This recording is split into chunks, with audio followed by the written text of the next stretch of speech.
Les damos la bienvenida a un nuevo episodio de Entre Historias y Voces, un podcast original de Planes TIC UD, que recoge y divulga los saberes y experiencias de mujeres y hombres que hacen parte del mundo educativo y digital.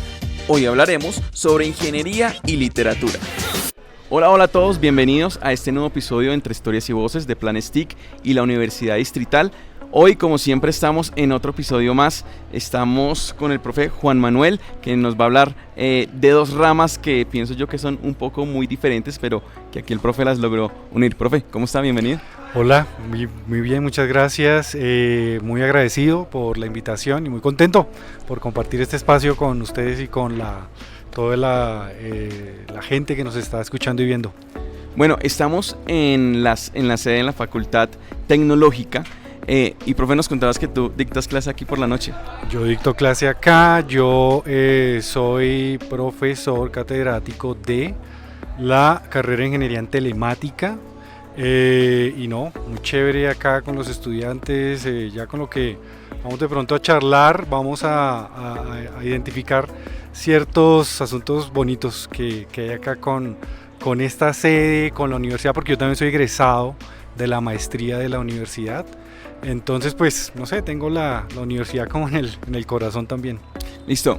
Vamos a empezar de una vez, profe. ¿De dónde surgió esa iniciativa de mezclar la ingeniería con la literatura? ¿Qué fue lo que te motivó o cuál fue esa circunstancia donde estas dos ramas se unieron? Pues fíjate que termina siendo un asunto como muy fortuito, ¿no? Yo inicié ya mi ejercicio profesional con la ingeniería, ¿sí? Vengo de una familia de ingenieros, mi papá es ingeniero, mi hermano es ingeniero, entonces como que la ingeniería siempre vino desde pequeño. Yo me acuerdo que mi papá estaba yo jugando con primos y llegaba y nos organizaba como una especie de laboratorio como para enseñarnos circuitos. Nosotros pues de niños queríamos era estar jugando, pateando pelota, pero mi papá como que venga, aprenden los circuitos, la ingeniería, los laboratorios, y en ese momento pues como que uno de niño quiere como que estar en otras cosas, pero sí, eso fue quedando en el subconsciente, la ingeniería. Pero fíjate que por allá en la adolescencia empecé como con cierto interés desde lo que tiene que ver como con la sensibilidad, con el asunto cultural, puntualmente desde la música, ¿sí? Pero fíjate que ya yo haciendo una retrospectiva por estos tiempos, me pongo a pensar que también la literatura estuvo presente casi que desde la secundaria, imagínate eso.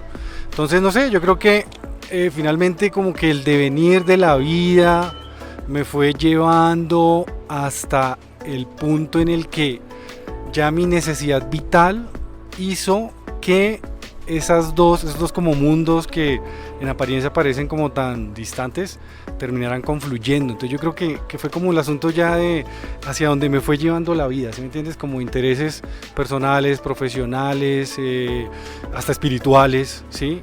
Y en este momento trato casi que todos los días de continuar haciendo como esa amalgama, ¿no? entre esos dos como no sé, saberes, ¿no? Desde el tema ingenieril y el tema intelectual, literario, artístico, ¿no?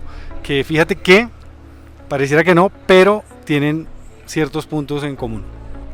Profe, nos hablas algo sobre el ciberexorcismo y también algo sobre la novela 100 años de soledad. Cuéntanos un poquito de cómo fue eso. Bueno, lo del ciberexorcismo,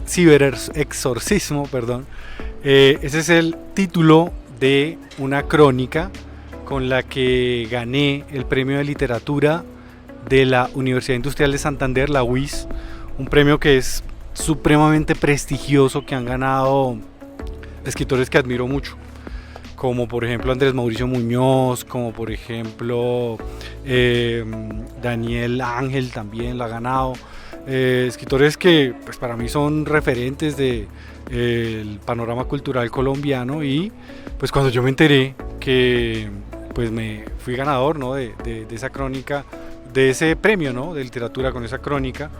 La crónica se titula Los expertos del ciberexorcismo.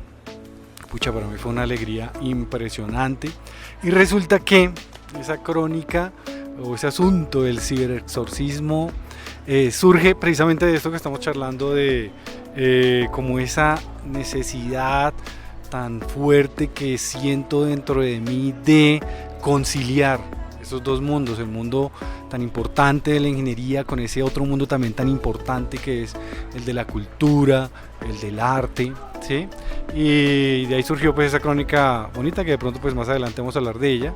Y lo que mencionas de 100 años de soledad, pues digamos lo bonito que lo traigas a colación, porque con 100 años de soledad es donde yo siento ese momento como esa epifanía que sienten, digamos, muchos creadores. Yo por ahí he visto testimonios de directores de cine, de escritores, de músicos que dicen, vea, yo escuchando esa canción, yo viendo esa película, yo leyendo ese libro, supe que eso que yo sentí era lo que quería hacer sentir a los demás, y eso me pasó con 100 años de soledad.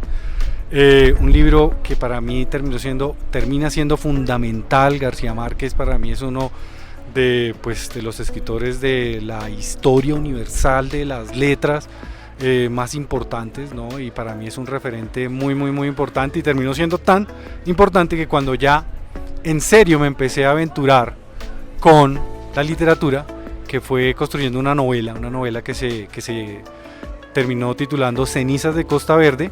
Dentro de esa novela, que fue la primera que publiqué, hay un homenaje que trato de hacer pues muy sentido a esa obra de 100 años de soledad, a García Márquez, de cómo el personaje terminó viviendo algo como parecido a lo que yo viví con respecto a ese momento de verdad literario con 100 años de soledad. Y pues para mí termina siendo un referente. García Márquez me termina llevando también a muchísimas otras cosas en literatura. Entonces sí, muy muy muy importante para mí.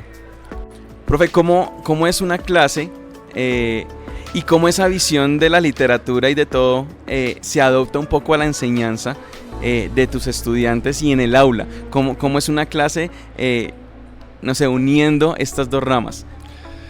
Pues fíjate que es un asunto complicado. Es un asunto complicado porque cuando nosotros estamos enseñando ingeniería, hombre, nosotros tenemos unos temas muy puntuales. A nosotros pues por lo general en las universidades nos asignan unos contenidos programáticos, unos sílabus que pues tú tienes que seguir, ¿no?, con toda la rigurosidad, porque pues esos responden a un ejercicio de las coordinaciones de las facultades en los que pues se hace una exploración de los saberes importantes, tanto ya en el ambiente académico como en el ambiente profesional, el ambiente de investigación, ¿cierto?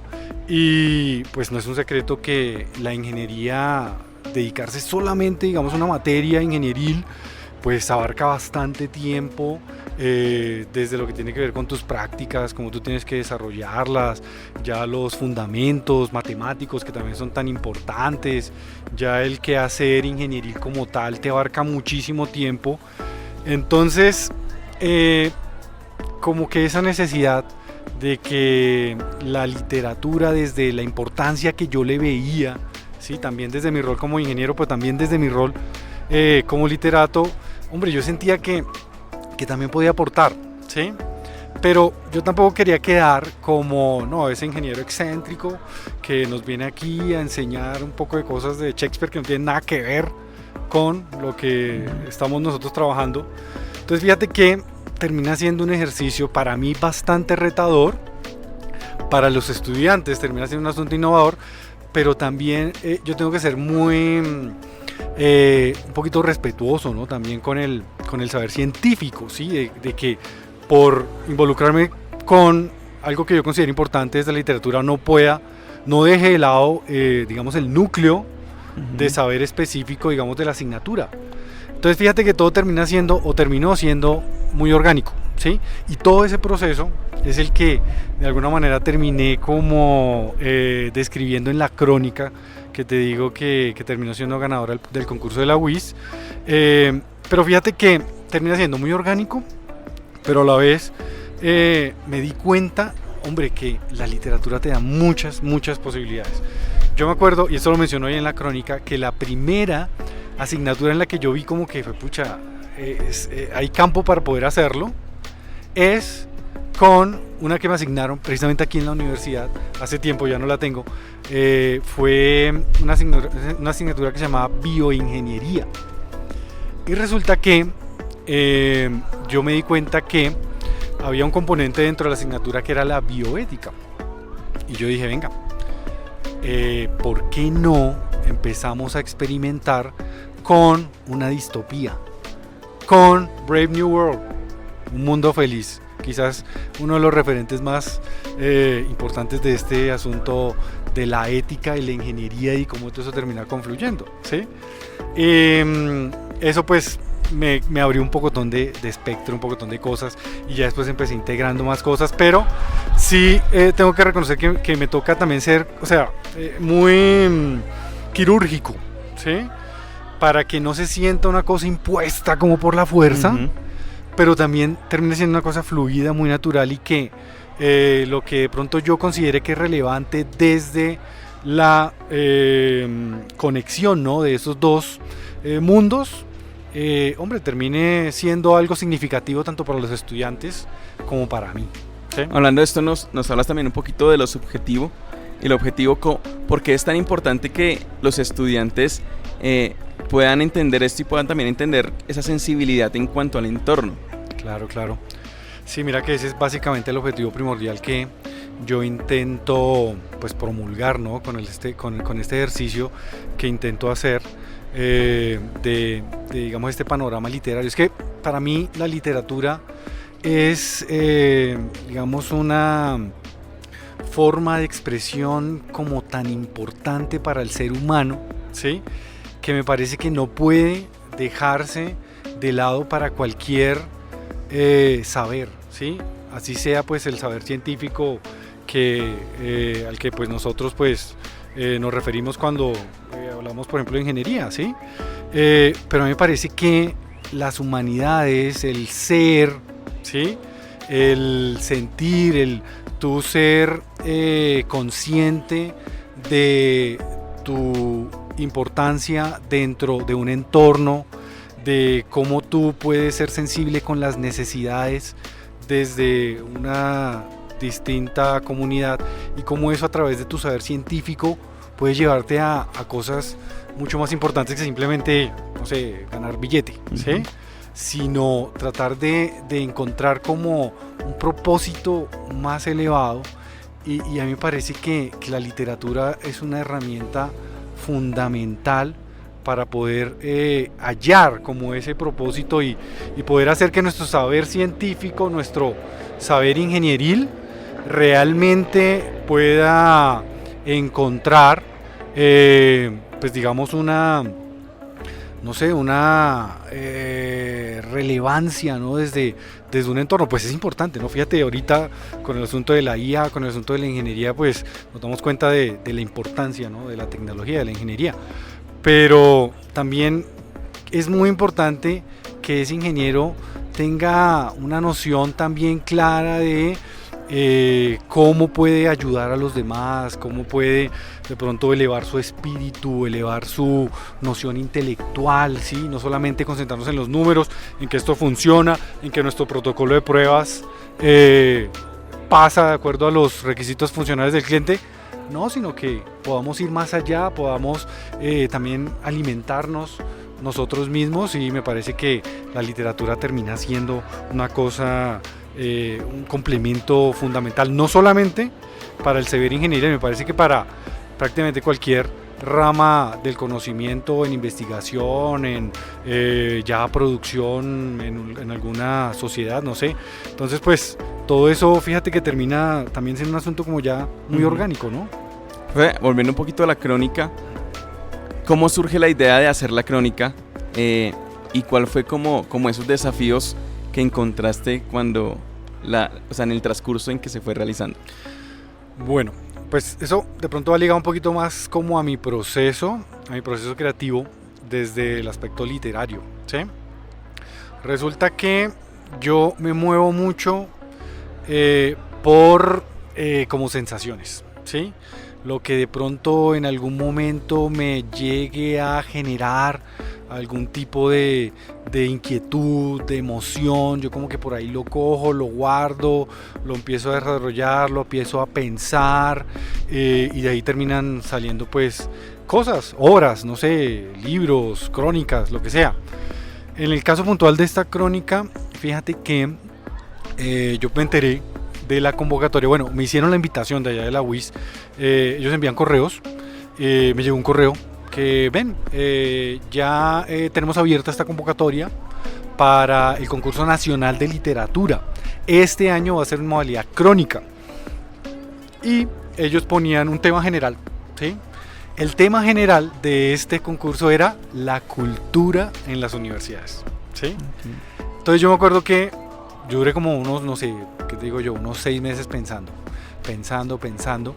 Pero resulta que también lo uní con una especie de laboratorio ya de la unión entre esos mundos, el mundo científico y el mundo literario, el mundo objetivo y el mundo subjetivo, ¿sí?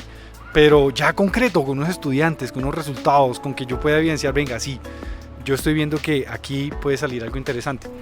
Y resulta que también esa fue un poquito la demora, porque ese ejercicio yo lo hice con los estudiantes que tenían ese semestre, y resulta que yo necesitaba los testimonios de primera mano de los estudiantes para incluirlos en la crónica, ¿sí? Uh-huh. Y yo me acuerdo que ese también fue un poquito el proceso de desarrollarlo, no sé qué, el asunto.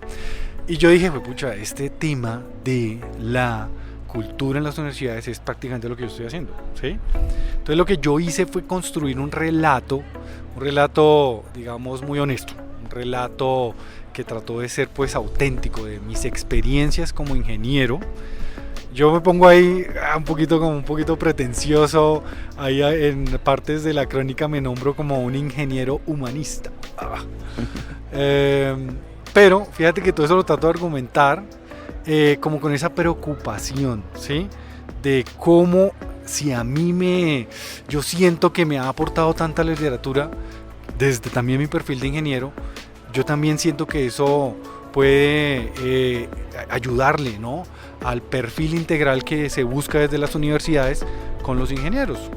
Entonces ahí empecé a estructurar la crónica, empezó a salir, yo empecé, casi que se volvió un asunto como hasta retrospectivo, y terminó saliendo un asunto en el que yo empiezo a hablar desde cuando era estudiante, ¿sí?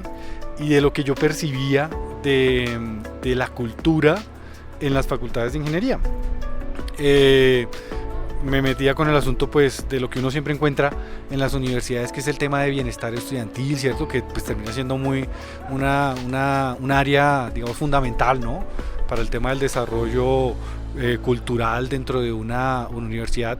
También, digamos, dentro de las carreras de ingeniería hay algunas asignaturas, ¿no?, que entran dentro de ese componente humanístico, pero pues no va a ser un secreto, los ingenieros que estén de pronto mirando esto, que hay una cierta tendencia a que esas asignaturas las ponemos por ahí como el relleno, ¿cierto? Esto no es un secreto. Entonces yo eso también lo viví, y yo también viví esas dificultades cuando, digamos, en mis asignaturas en las que estaban más o menos estos componentes humanísticos que nos juntaban a todos, a ingenieros, con sociólogos, con artistas. Y claro, no veía que ya personas de otro perfil diferente al perfil técnico mío pues tenían, no sé, otras facultades, ¿sí? Entonces pues todo eso yo lo empecé a documentar, lo que no me acordaba empecé a buscar, por el asunto de que pues tú sabes que en la crónica uno tiene que hablar con veracidad, ¿no?, con hechos realmente constatables. Y ya entonces me empecé a meter con mi ejercicio creativo ya de literatura, cómo empecé yo a unir todos los asuntos, y terminé cerrando ya con el testimonio, varios testimonios de algunos de los estudiantes con respecto, digamos, a temas puntuales que yo sentía que si no hubiera hecho yo ese ejercicio que terminé haciendo para unir la cultura con la ingeniería, quizás, no sé, de pronto sí lo hubiera pasado más adelante, pero quizás los estudiantes, no sé, yo siento que con las respuestas que ellos me dieron y que yo incluí dentro de la crónica, obviamente con sus respectivos créditos,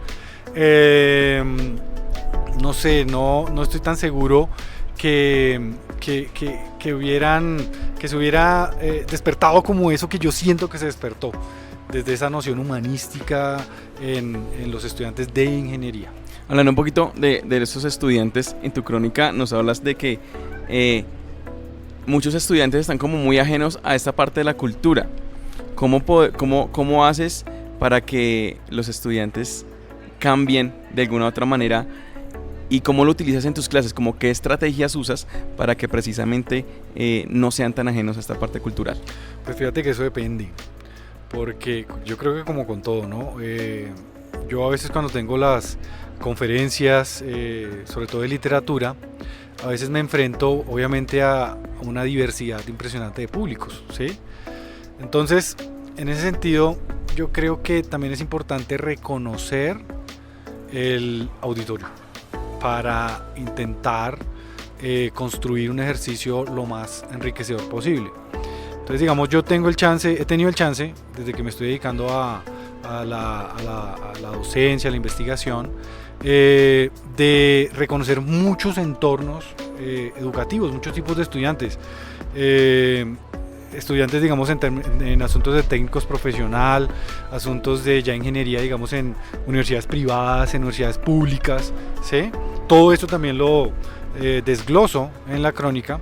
Entonces, fíjate que termina siendo un asunto en el que me gustaría decir que yo tengo como una plantilla, y yo te digo, no, tengo esta plantilla y esta funciona para todo, y no es tan así, porque cuando lo he intentado hacer, digamos, un ejercicio que termina siendo para mí muy enriquecedor, y yo siento que para los estudiantes también, en un semestre, lo intento replicar en el otro semestre, y los resultados son completamente diferentes, ¿sí? Entonces termina siendo una cosa también bonita, pero pues sí hay puntos en común, en los que dependiendo del contenido puntual de la asignatura, yo por ahí me meto, ¿sí? Entonces, por ejemplo, últimamente he estado usando para una asignatura que se llama Seguridad en Redes, imagínate esa locura, un capítulo de un libro para hacer un análisis ético de la ingeniería desde ese aspecto de la seguridad de la información y las redes, y termina siendo un ejercicio supremamente enriquecedor, ¿sí?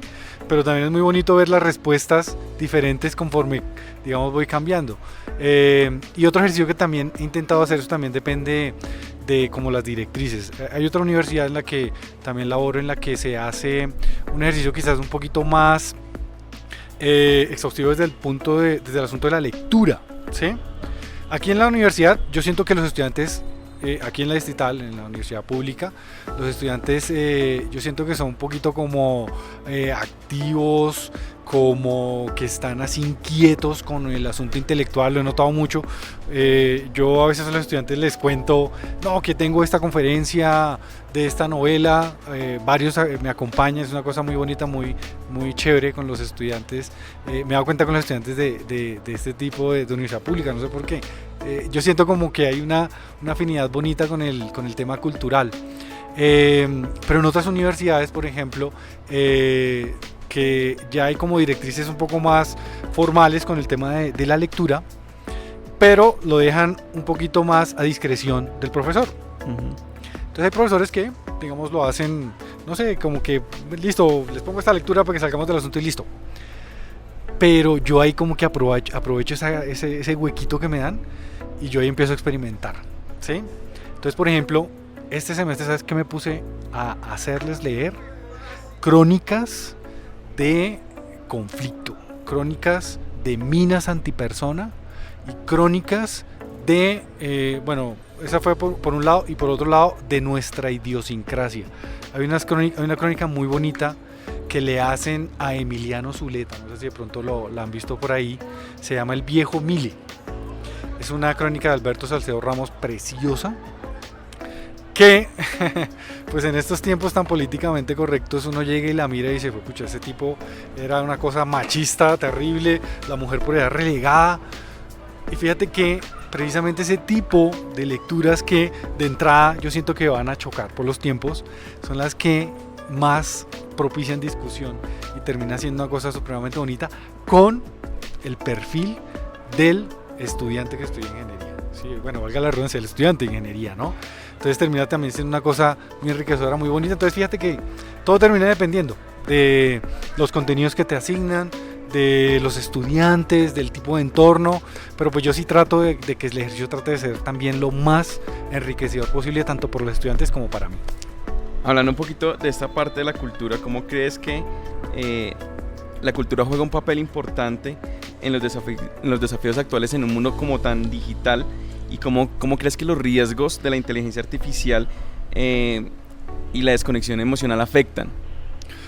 Claro, no, fíjate que sí, yo sí me he dado cuenta de eso a medida que han pasado los años. Es también bastante complicado el asunto de las pantallas, ¿no?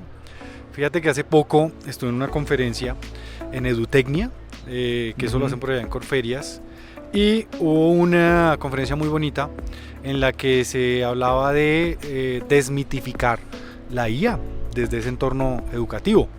Y entonces yo me acuerdo que había 3 expertos, un rector de un colegio que tenía un perfil como humanista, un argentino que era un gerente de una empresa de temas de tecnología también, y creo que era un venezolano que también era desarrollador.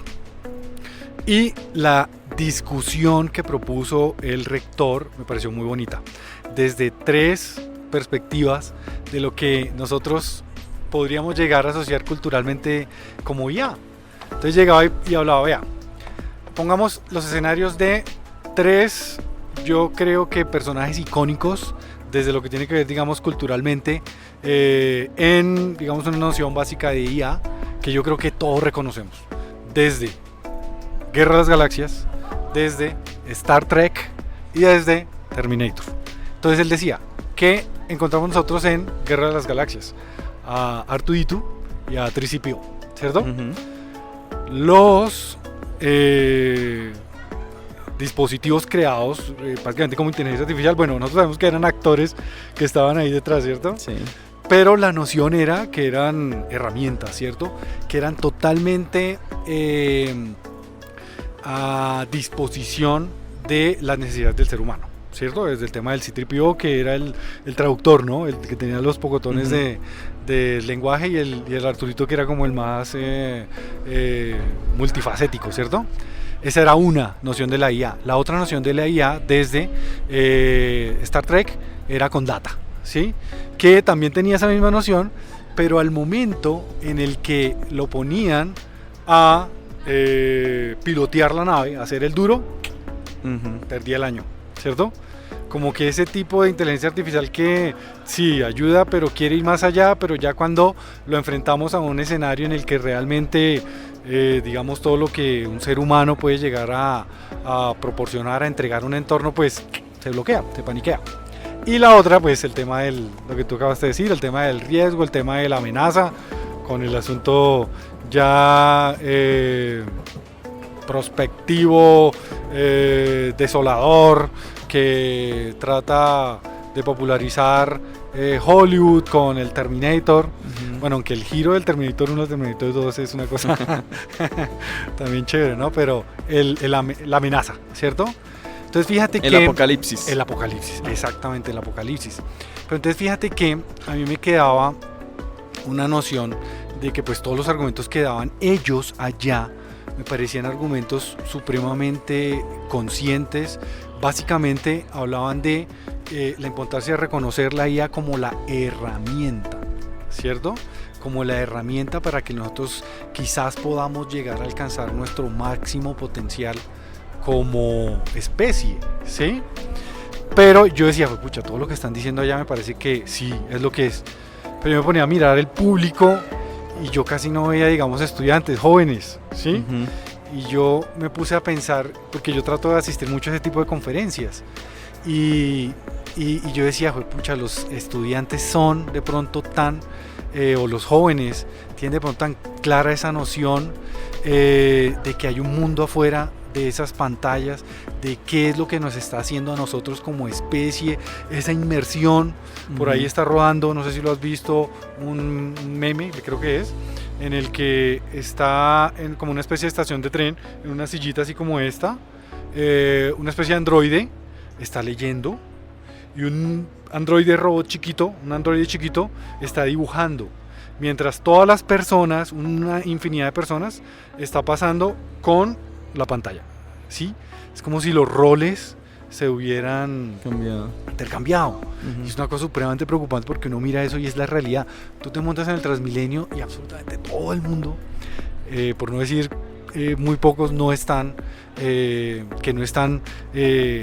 inmersos en la pantalla. Entonces no sé si ya estamos siendo como conscientes de la realidad desde lo que tiene que ver con la tecnología y cómo ya irrumpió y cómo es tan importante que, por ejemplo, lo que yo intento hacer con la ingeniería, nosotros pues seamos como conscientes de eso, porque hombre, los ingenieros son básicamente los que están haciendo esa tecnología que de alguna manera puede llegar a estar subyugando a la humanidad. Y entonces fíjate que una forma en la que podamos interactuar con eso es precisamente la cultura. Fíjate el ejemplo que nos dieron allá con el tema de C-3PO, con el tema de Star Trek. Entonces fíjate que eso nos permite sensibilizarnos un poquito, darnos cuenta de cositas, ¿sí? Y yo creo que ahí la cultura termina siendo determinante. Y aquí quiero preguntarte esto porque es la literatura como una herramienta de reflexión, ¿no? Y es de qué manera la literatura ha sido esa herramienta para reflexionar sobre los avances tecnológicos en tu propia vida y cómo crees que ofrece respuestas diferentes a lo que ofrece la ingeniería. Bueno, digamos, ahí en cuanto a que haya diferencias con las respuestas, a mí me gusta más pensar en que podemos llegar a articular, ¿sí me entiendes?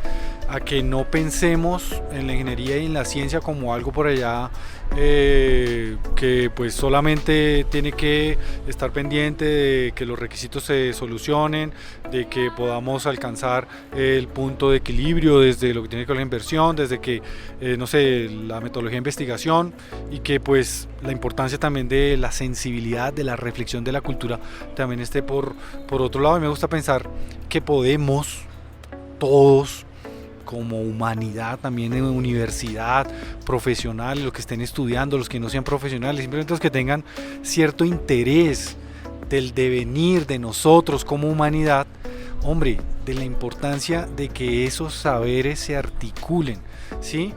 Y yo pienso que la literatura termina siendo una herramienta supremamente poderosa porque tiene una connotación que es la emoción. Tú sientes, ¿sí? Y pues obviamente hay otras expresiones artísticas con las que tú también te puedes llegar a conmover. Tú llegas y ves un ballet y llegas y puedes llegar a terminar conmovido, una ópera, una película que te hace pensar, que te hace sentir y que pues, no sé, también te puede llegar a hacer pasar un buen rato, ¿no? Pero fíjate que la literatura también como desde esa noción intelectual, esa noción de las ideas, te permite abordar con profundidad aspectos, ¿no? Entonces fíjate que una de las cosas, yo soy profesional en literatura también, aparte de ser ingeniero, ya te lo había comentado. Yo me acuerdo que para el asunto literario yo tenía que hacer el título, la tesis, ¿sí? Pero yo ya tenía mi inquietud con el asunto de ingeniería. Yo decía, ¿cómo yo hago para articular este asunto literario, este asunto intelectual, este asunto artístico con este asunto científico objetivo? ¿Cómo hago? Y me llegó la luz, ¿sabes cómo?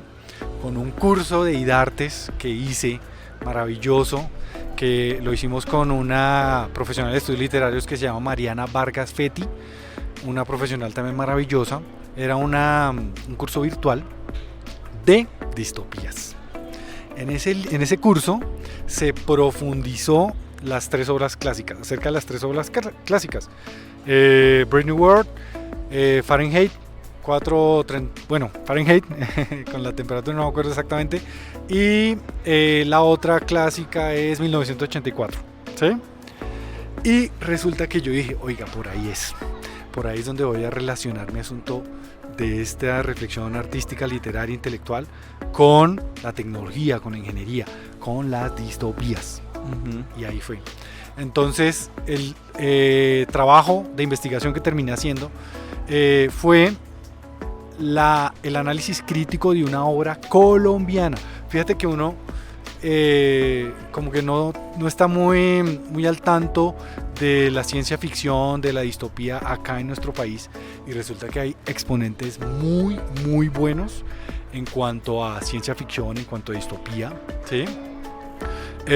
Y resulta que me encontré con una obra que yo dije, esta es, a la que toca hacerle el análisis, el ejercicio crítico con este acercamiento ingenieril desde la distopía. Y fue la obra de Luis Noriega, que se titula Jiménez. Una distopía, Bogotá por allá en no sé cuántos años, en los que supuestamente hay una cúpula que se llama, la cúpula dentro de Ciudad Andina, que es en lo que terminó siendo Bogotá, y resulta que tú tienes que, dentro de ese escenario distópico, apocalíptico, horrible, firmar un contrato para poder acceder a la cúpula y tener ciertos privilegios, pero resulta que esos privilegios no son ilimitados, no son todo el tiempo. Cuando tú cumples cierta edad, tienes que salir de la cúpula y te asesinan. O sea, tú firmas el contrato con la noción de que sí, lo puedes firmar a los 20 años, vas a tener 20 años de opulencia, pero cuando se te vence el contrato, pare de contar, ¿sí? Y la novela está enfocada en el personaje que es el que hace cumplir el contrato, que es Jiménez, ¿sí? Una cosa preciosa, un ejercicio prospectivo impresionante, y eso me permitió hacer esa conexión de el asunto de hacia dónde vamos como humanidad, cómo podemos usar la ciencia, cómo podemos usar la ingeniería. Pero fíjate que esto terminó siendo un ejercicio bonito porque lo traté de relacionar con algo que son los objetivos de desarrollo sostenible, ¿sí? Entonces fíjate que uno podría llegar a decir que haciendo un mal uso de la ingeniería, de la ciencia, ¿cierto? Vamos a llegar a un escenario en el que las nociones de lo que se espera con los objetivos de desarrollo sostenible, o sea, como una consecuencia de no haberlo hecho, ¿sí? Pero yo me quise ir por el otro lado, yo me quise ir por la consecuencia de haberlo hecho, ¿sí me entiende? Desde la ingeniería con los objetivos de desarrollo sostenible. Entonces me metí con conceptos de objetivos de desarrollo sostenible, economía circular, dentro de la distopía y eso terminó siendo un ejercicio que para mí fue muy enriquecedor, muy bonito, y de ahí como que ya me empezó como más, sentí como más bríos para seguir articulando este asunto de la ingeniería con la literatura. Sí, digamos, hablando un poquito de estos proyectos y de estos puentes y estas uniones, ¿crees que aquí en Colombia existen esas ventajas y esos puentes para que se pueda unir la ingeniería con la literatura? Y bueno, si es así, porque nos has comentado algunos trabajos que se han realizado, pero desde tu parte, ¿qué propondrías para que de pronto haya un campo más abierto en la unión de estas dos ramas? Pues fíjate que yo me he movido ya hace unos buenos años como en esa frontera. Yo me siento ya como un tipo de frontera. ¿Y qué pasa con los tipos de frontera que no se sienten ni de aquí ni allá? ¿Sí? Entonces ya para mí el asunto de la literatura y la ingeniería termina siendo algo que ya no puedo vivir ni sin uno ni sin el otro, ¿sí? Para mí se me volvieron los dos fundamentales, y yo siento que quizás lo que yo puedo aportar desde mi experiencia personal es esa sensibilización a los jóvenes, ¿sí? Esa sensibilización, pero que sea de una forma orgánica, no una imposición de que coja este libro porque yo sé que es bueno y le va a servir, pero llegan los chinos, lo leen y un ladrillo que, mejor dicho, las 2 primeras páginas terminan cabeceando. No, yo trato de hacerlo poniéndome en el zapato y yo siendo como muy empático, ¿sí? ¿Por qué? Porque pues yo también estuve ahí en esos puestos, ¿sí? Estudiando ingeniería, y yo sé por dónde va la vaina. Entonces yo creo que mi aporte va a ser por ese lado, por el lado de la sensibilización. Fíjate que termina resonando cuando, a mí me parece que terminó siendo una cosa resonante cuando me otorgan ese premio de la UIS, cuando se dan cuenta, venga, esto es importante, este es un ejercicio importante que, hombre, es chévere que lo celebremos y es chévere que le demos visibilidad, ¿sí? Y yo creo que pues ya desde nosotros como ingenieros pues últimamente estamos recibiendo unas cosas que me parece que nos están dejando muchas inquietudes, muchas cosas para pensar. Por ejemplo, el tema de la película que ganó el Oscar, el más reciente Oscar, Oppenheimer. Sí, esa fue la última, ¿cierto? Oppenheimer fue la última que ganó. Cuando tú ves Oppenheimer, tú estás viendo la vida de un físico, ¿cierto? Un físico que termina siendo el líder del proyecto Manhattan. Una cosa monstruosa que termina así, deteniendo la Segunda Guerra Mundial, pero ¿a qué costo? ¿Sí? Entonces cuando ese tipo de propuestas quedan en el imaginario, empiezan a propiciar discusiones, pero que no sean discusiones efímeras, discusiones importantes. Por ejemplo, cuando recién salió la película, da la casualidad que yo estaba por ahí indagando otras cositas y me encontré, o sea, fue por pura casualidad, me encontré con la biografía de Akio Morita. Akio Morita fue el presidente de Sony mucho tiempo desde una perspectiva entre técnica y comercial, ¿sí? Y el hombre empieza a hablar desde sus inicios hasta pues, este libro es como del 80 y pico, cuando todavía él era presidente, pero entonces él empieza a hablar de la perspectiva japonesa de un científico, ¿sí? Con relación a la Segunda Guerra Mundial, a la bomba atómica. Y él lo cuenta y es una cosa supremamente desgarradora y a mí me impresionó mucho porque uno ve pues la noción norteamericana y todo eso. A veces se ve el asunto japonés, por ejemplo con esa película de Clint Eastwood de Cartas de Iwo Jima, que él hace las dos vistas, ¿no? La vista norteamericana y la vista japonesa, maravillosa. Pero desde la vista científica japonesa, la verdad no la he encontrado. Y la encontré con casualidad con Akio. Y el hombre sabe qué es lo que dice cuando se entera la bomba. Él dice, pues pucha, apague y vámonos. Si esta gente hizo con el tema de la fisión nuclear la bomba, esa gente está 20 años luz adelante de nosotros. Adelante.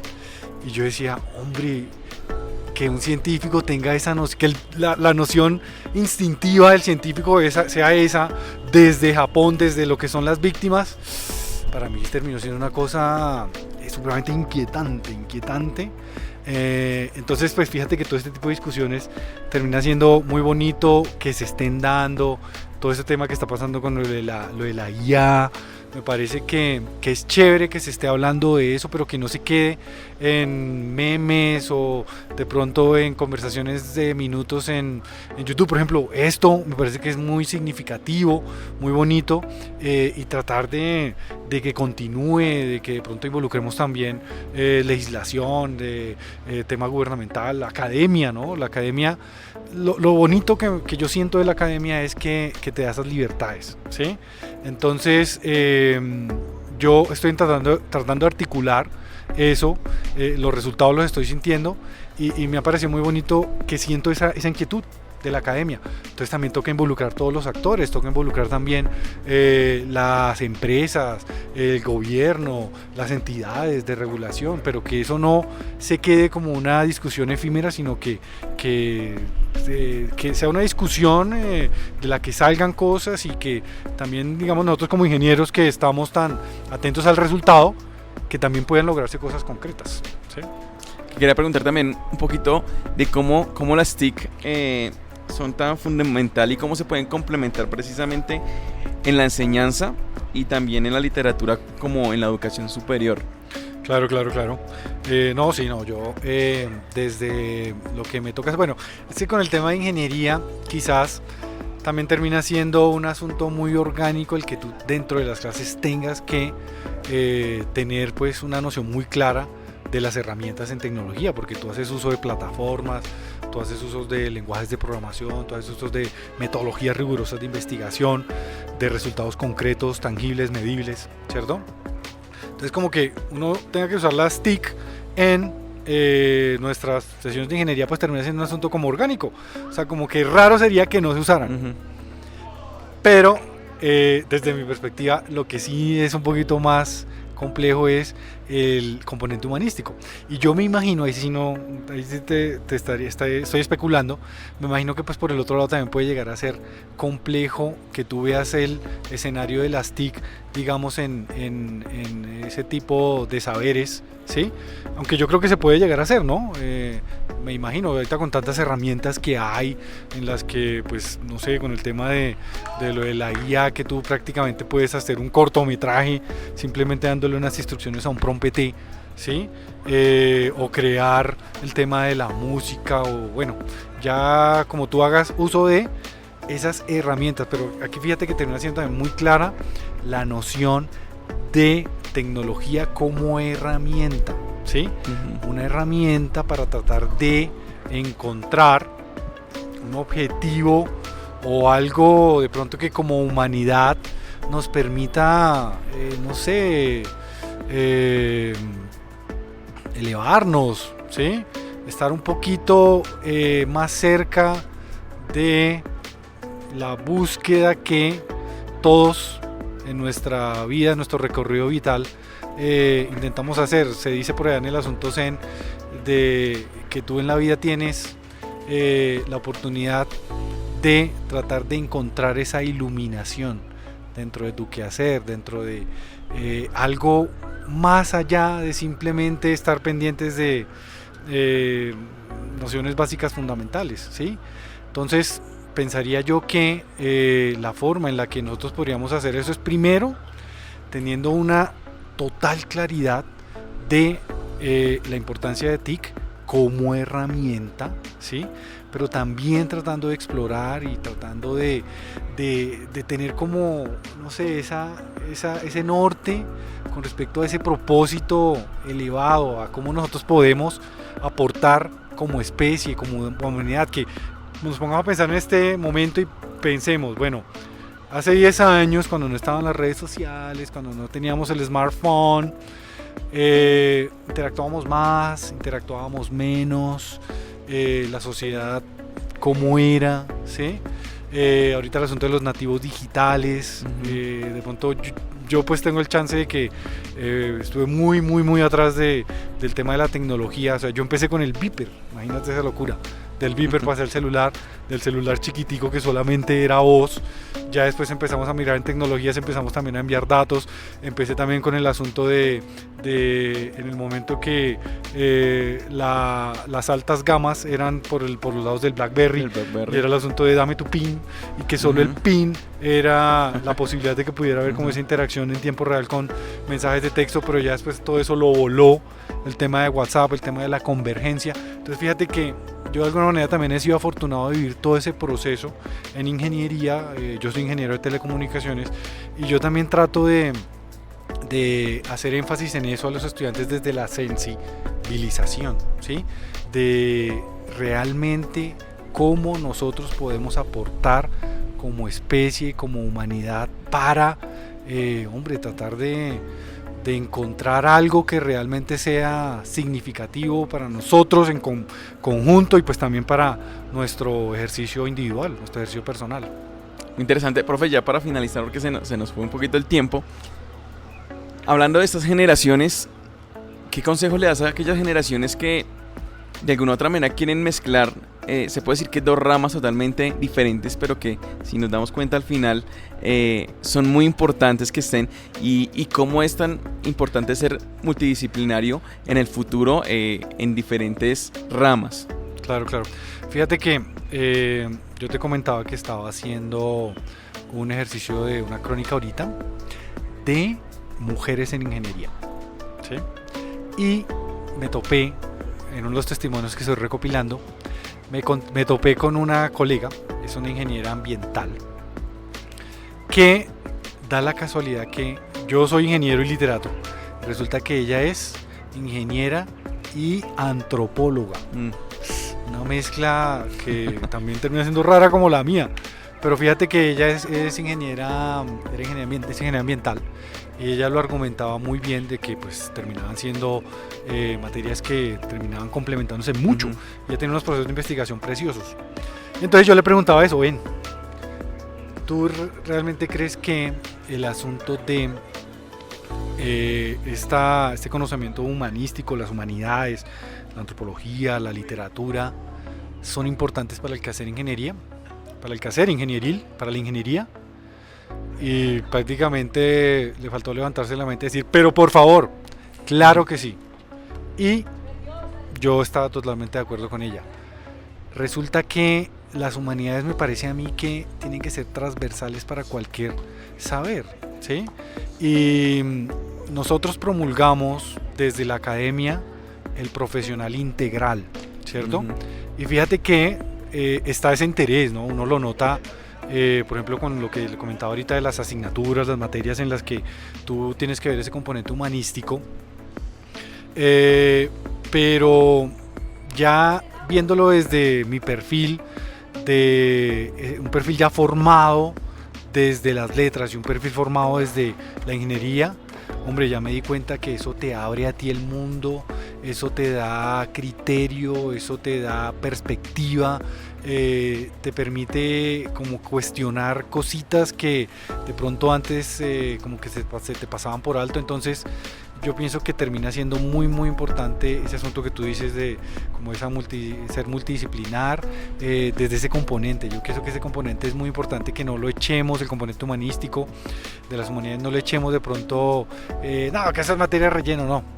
Eso termina siendo también importante, eso nos permite fortalecer nuestro criterio, nos permite tener como una noción más clara de nuestro rol como profesionales dentro de una socioeconomía, digamos, que puede llegar a ser tan compleja como la nuestra, o ya el entorno mundial, ¿no? Porque es que ya uno no puede hablar simplemente de acá de Colombia. Mira sí. El asunto de Venezuela, mira el asunto de las elecciones de Estados Unidos, mira el asunto de Israel-Palestina, o sea, ya es una vaina que uno ya no puede simplemente enfocarse en un solo pedacito, sino que ya tiene que mirar absolutamente todo. Entonces sí, esto termina siendo muy muy importante, fundamental. Yo pensaría que quizás yo lo hablo desde lo que amo, que es la literatura, y obviamente también la ingeniería. Pero pues yo el consejo que daría es lectura, pero no cualquier cosa. Ahí sí yo difiero un poquito de no sé, como una línea de tratar de promulgar el asunto de la lectura que hubo con una estrategia gubernamental, no me acuerdo cuándo fue, que decía que leyera cualquier cosa pero lea. Uh-huh. Y no, yo creo que no es tan así. Ahorita hay muchas posibilidades de que tú puedas acceder a espacios, ¿sí? Espacios de divulgación, por ejemplo, IDARTES tiene una cantidad de talleres preciosos. Yo he tenido el chance de participar en varios de esos talleres. Yo siempre me voy con algo de esos talleres, son una maravilla esos talleres, y no hay necesidad de que uno sea un experto escritor o que uno esté enamorado de un tipo específico de autor, no, simplemente que tengas algún tipo de interés, algún tipo de sensibilidad. Las universidades también lo hacen desde los espacios de los clubes de lectura. Por ahí podemos acercarnos y vamos a encontrar lo que nos termine moviendo el piso. O sea, la literatura tiene esa facilidad, simplemente hay que buscar y los escenarios están ahí, ¿sí? ¿Qué recomendaría yo leer? Los expertos del ciberexorcismo. Esta está por publicarse, lo va a publicar ya la UIS. Por ahí también tengo otras publicaciones, pero pues yo tampoco trato de, o sea, yo casi no menciono el asunto de mis publicaciones con mis estudiantes porque, no sé, me siento como raro, pero sí trato como de recomendar cositas que yo sé que les van a gustar. Y ¿sabe qué me he dado cuenta que les gusta a los estudiantes? Las crónicas.